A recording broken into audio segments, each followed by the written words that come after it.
Oh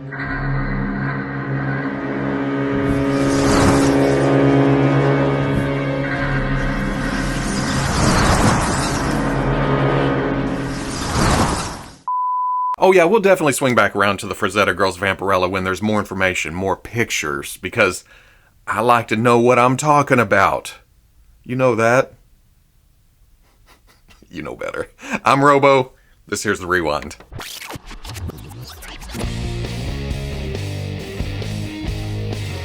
If you're not a Kickstarter type person but still wanted in on the wandering planet Laurel and Hardy, Big Bad Toy Store has come up with an exclusive version of their own. It's the same figures as what we saw with the Kickstarter, the original release, I guess you could call it. It's all the same swappability with the faces, the hats, and the hands, and then there's some props just packed in a film reel type packaging. At first I thought it was a 10, and I don't know why. I don't believe it says anything about that in the description. It's just the shape.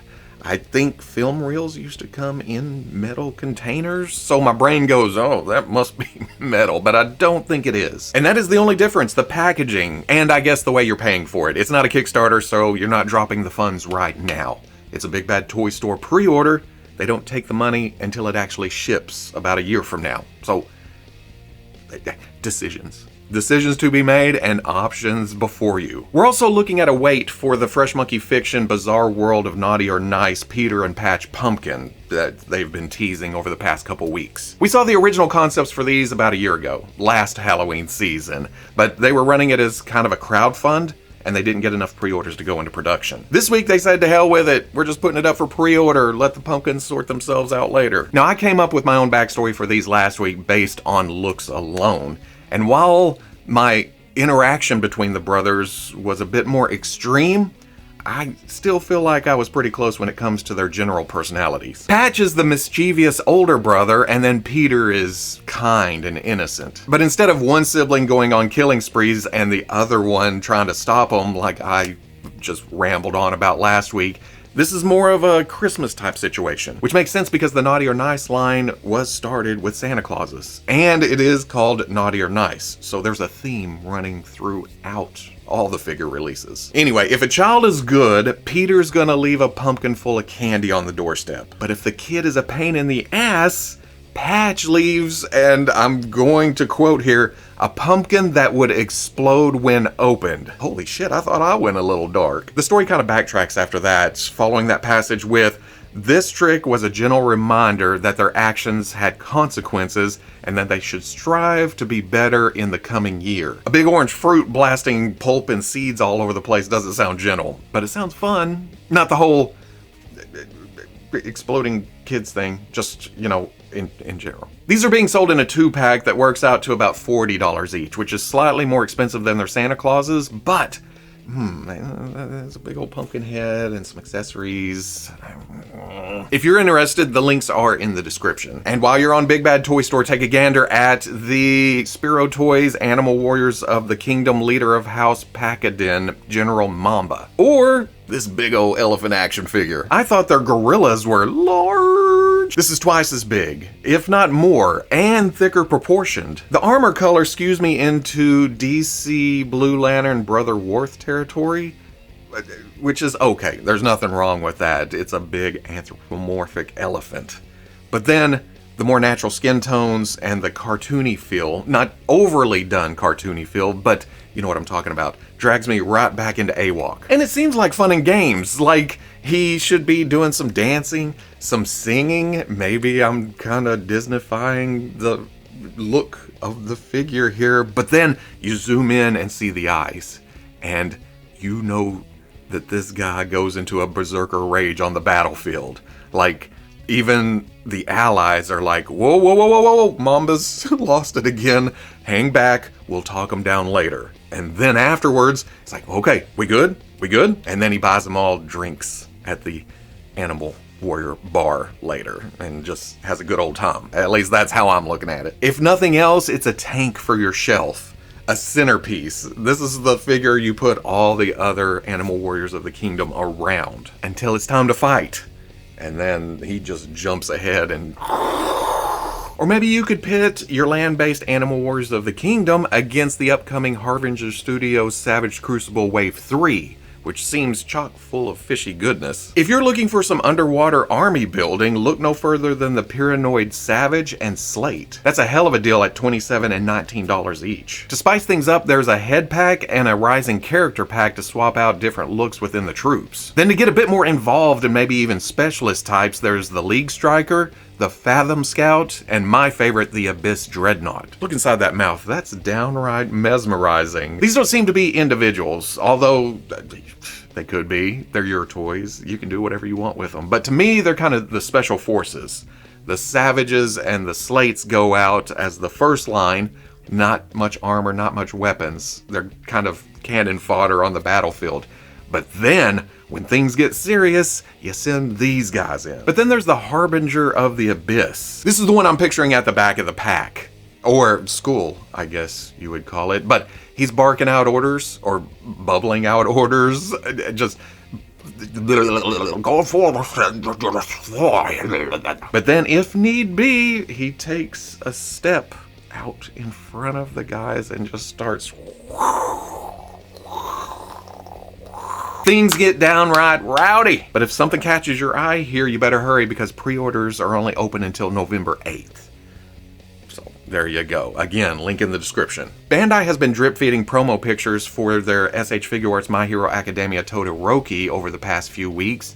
So we kind of knew the basics here, but that doesn't make it any less impressive. Like, we already talked about this being in the Season 7 gear. And along with Midoriya and Bakugo, that's a look that other companies haven't done yet. Again, the costumes don't stray too far away from previous looks, but it's just enough to make you go, huh, I already have 2, 3, 4, 5 figures of this character already, but this one has a new hat. But then there's more accessories than I speculated. There's 5 faceplates, 3 hair pieces, 2 power fists, and a partridge. Sorry. An ice right hand, a clasp fingers look, loads of other hands, and the chest effect to signify that he can now use his fire and ice powers at the same time. That's a bit more than Kacchan and Deku, so I'm guessing there won't be a Plus Ultra upgrade kit for this character, this figure, maybe? Or maybe they'll announce the next character and then double up on the power effects in a Plus Ultra upgrade kit like they did with Midoriya and Bakugo, and give Shoto more ice and more fire. Bigger, more elaborate effects or something. I don't know. That's the future. I'm not a prognosticator. It's interesting that they made the handguards a separate piece and then all the hands have slots in the back. That kind of saves on production costs, I guess. Either way, the line grows. I wonder how far Bandai's going to take this, because they always get to a certain point and then it's like, oh, something else shiny? Something else that sells? Getting into the inevitable McFarlane Toys DC Multiverse news, the Megafig Red Swamp Thing was announced a few weeks back, and at that time I thought, yep, that's Swamp Thing in red.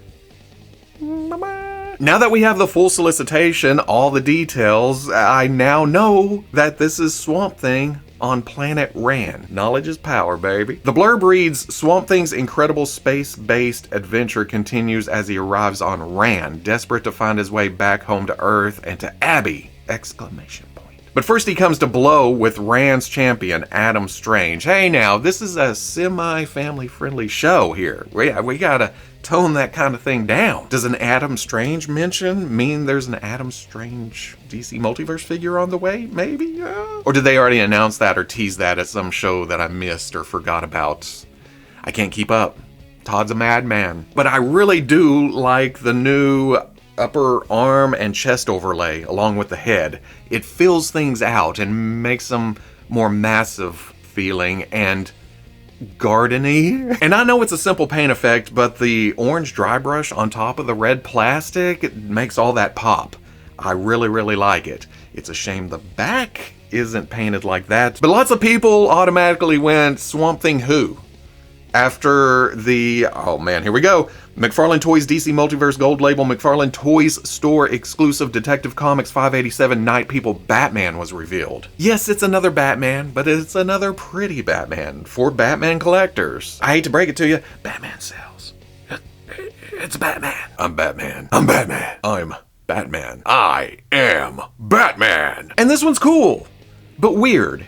in a weird, cool, weird kind of way. First, I love the cape options. There's a full-on plastic cape to nail the look of the artwork it's emulating, but then there's a massive wired cloth cape so you can go your own way. You can go your own way. But then the colors of the suit are very, very dark, when this costume should be kind of bright. Even in that artwork picture that they're basing this on, you can see those colors popping out in the light parts, under the shadow. And I literally mean under the shadow, because the shadow has no definition whatsoever, and then boom, Batman parts sticking out. But let me finish. This does work in that this fits into the rest of my collection because it doesn't have that artsy-fartsy shadow paint effect on it kind of way. They could have done that, and I like looking at those top figures, but it's very specific, and it kind of stands out if you're trying to build a universe. This appeals to a wider audience is what I'm trying to say, even though it's not really matching the Batman from that issue specifically, all the way, 100%.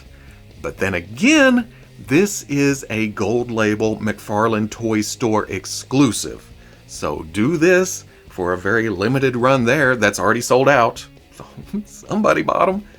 And then turn around and have the standard release in those brighter blues and grays. And then have a red platinum release with the full-on shadow effect. You can sell that at PetSmart or something. And then the gold platinum release that has, I don't know what else it could have. An actual stone base? Because I forgot to mention the gargoyle. That's pretty sweet too. Or the gold super platinum could have a full-on figure of Scarface instead of just the head. And I know that is comic accurate. That's what happened in the storyline. But man, it kind of hurts to just get half a figure. Kind of like the Professor Pig mask with Robin. I want a Professor Pig. I want a Scarface. But the Batman is pretty sweet too. After seeing the Mondo, Real Ghostbusters, Peter Venkman, and Slimer, and Sam Hain at San Diego Comic-Con, and then learning the price there, I've been kind of dreading this pre-order. This week, the pre-orders went live, and there are decisions to be made. $202 is a swift kick in the wallet, which hurts even worse because of how good these look. Seriously, I am not the biggest Ghostbusters guy, but I've always wanted that cartoon team on the shelf. I skipped the Diamond Select releases because they were okay, but not great. This though, this is the best we could possibly expect in 1/12 scale. Sure, Hasbro may eventually come around and do this team, and they'll be good, and they'll be cheaper. But they won't look like this. And if they did Sam Hain, it would not have this many options. I mean, you can technically call the getting pulled into the trap effect another figure, right? Take your hands back, get away from the keyboard. I said figure, not action figure. There is a difference. And that Slimer? Oh. The Sam Hain is exclusive to the Mondo Timed Edition set, which you can only get on the Mondo site. If that was holding you back because of shipping costs, they did come back around afterwards and say shipping will be free to domestic customers. So, there you go. It's $202 for all of this, plus tax, I think. For a cheaper option, general release Peter and Slimer with accessories will be $101. It sounds so specific, like they had a floor that they had to go $1 over. It's very Price is Right. $101, Bob! Same figures, same optional heads, same swappable hand/gloves, same proton pack, same blast effect, same trap. The only difference is no Sam Hain figure. But you still get a little Sam Hain representation because of that getting pulled into the trap effect. So you're still covered there, but man, the Mondo set has way more plastic. But it's also $202, Bob. So yes, expensive. But also feels like a one and done type thing. If I were to get these, it would be the last real Ghostbusters set I would ever need. I'm done. Put it in a display, and there it is. For the rest of my life, however long that may be. Even after that, I can come back as a ghost and just admire my real Ghostbusters collection. And how's that for coming back around to it? But there's nothing wrong with waiting and seeing either. I mean, people will buy this, and from what I've heard, it's selling fairly well. So, if you want to wait for Hasbro and see if they eventually do something, go for it. But there's also payment plans on the site. What I'm doing right here is making a decision in real time, right here in front of the camera, like, oh man, so I'm standing here trying to decide, just like you have decisions to make. It's your money, it's your collection, it's your situation, it's on you. Because Ghostbusters is trying to get all your monies for the next month or so. The Hasbro HasLab Ectomobile has been cruising along for the past 2 weeks, sitting at 8,500 of the 12,000 unit goal. At least the last time I looked, that's where it was at. There's no doubt in my mind that this is gonna fun. In fact, to me, it's already a done deal. There is 32 days left in the campaign, and we're in that middle. And it's already past halfway, so they're sitting pretty. Because it's a solid set, no matter which option you go with. For $325, you can choose the base model, which includes Ecto-1 with lights and sounds, Gurney, Librarian Ghost, book options, and Slimer. For $400, the deluxe model gets you everything from the base model, plus all the proper swaparoo parts to make the car from Ghostbusters 2 the Ecto-1A. Then there's the 4 Ghostbusters in their darker jumpsuits, 4 proton packs, 4 plasma streams, 2 slime blowers, 2 slime streams, and then some knick-knack goodies. At least that's what the options were a few days ago. When the campaign started, Louis Tully was the early bird special. That means you could only buy him from 1 p.m. to 4 p.m. and only if you were over 60 years old. Sorry, that's a dumbass joke. No, that means Louis was only going to be added if the Ectomobile funded in 2 weeks. And if you're watching this on YouTube on Saturday, that 2 weeks is either yesterday or today. It's deadlined. But instead of going, sorry, you don't get Tully, that's on you, they've now added him to both sets. If this funds in the next 32 days, and like I said, I have no doubt it's going to, everyone gets a Louis. You get a Louis, and you get a Louis, and you get a Louis, and Louis is for everybody. What I'm trying to say is both the base and deluxe models get Tully now. His proton pack, his plasma stream, his ghost trap, and his PKE meter. So really, these are collections in a box. You pay the money, you get a car, and ghosts, and Ghostbusters. And then depending on the set, or what you already have, then what you want to go Ghostbusters 1, you go to Ghostbusters 2, you want to go both, then you get 1 base model and 1 deluxe model, and then put the parts all on that. And then really all you end up with is, well, okay, 2 Tullys, 2 Slimers, 2 Librarian Ghosts. And I am sure that you'd have no problem getting rid of those. Like I said, I'm not a huge Ghostbusters fan. This is beautiful, this is awesome, but I don't have room for Ecto-1. If I had unlimited funds and unlimited space, then sure. But there's other priorities. Saying that, I'm probably going to be on the hunt for a Librarian Ghost and a Slimer, just because I have the original Plasma series, so I'd go with those, make for a smaller, more curated display. And I'm sure I'm not the only one who feels that way. So, if you're even slightly interested here, go back the project and then take the 32 days to think about it. Don't wait until the last minute and then go, well, it doesn't seem to be funding. Because you didn't fund it. You didn't back it. I just don't understand the mentality. I'm sure there's justifications and I'm sure it makes sense to you, but to me, it's just like, go ahead and back it. They're not taking the money right then. You have the whole campaign to think about it. And if you don't like it, pull back. I don't know, whatever. If you want it, get it. We're gonna keep rolling into Hasbro with G.I. Joe Classified Series, Star Wars Black Series, and Marvel Legends. But most of this I've already covered in Tuesday's Fast Forward. That involved the reveals from MCM London and Hasbro Pulse 1027.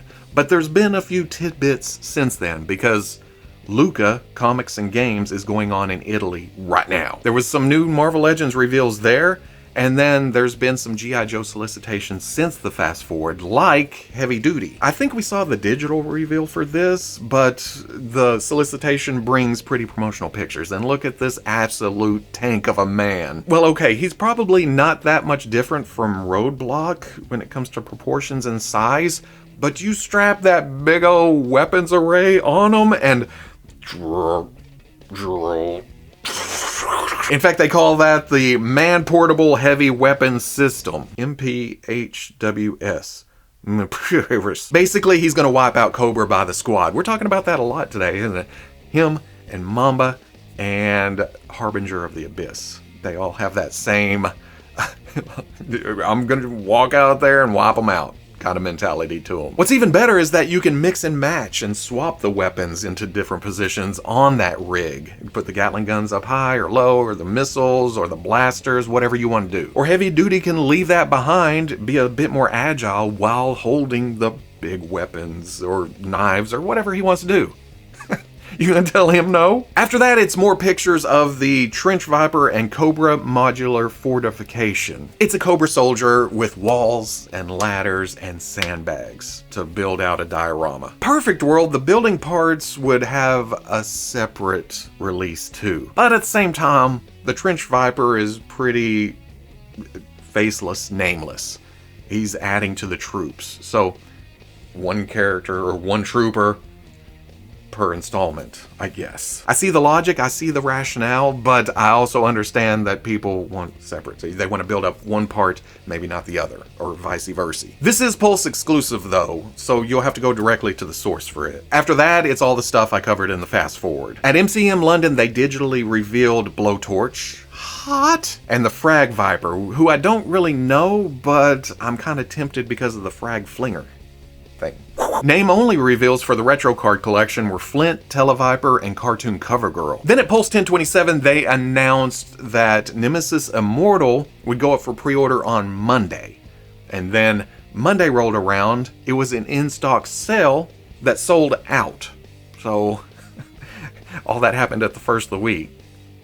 Sorry. Maybe there's going to be a stripped-down standard release later. Maybe missing the tentacles, different paint job, just one head, something. They've done that several times before. Nothing brand spanking new for Star Wars Black Series since MCM and 1027 and the pre-orders this week. So, real quick, Luminara. Yes!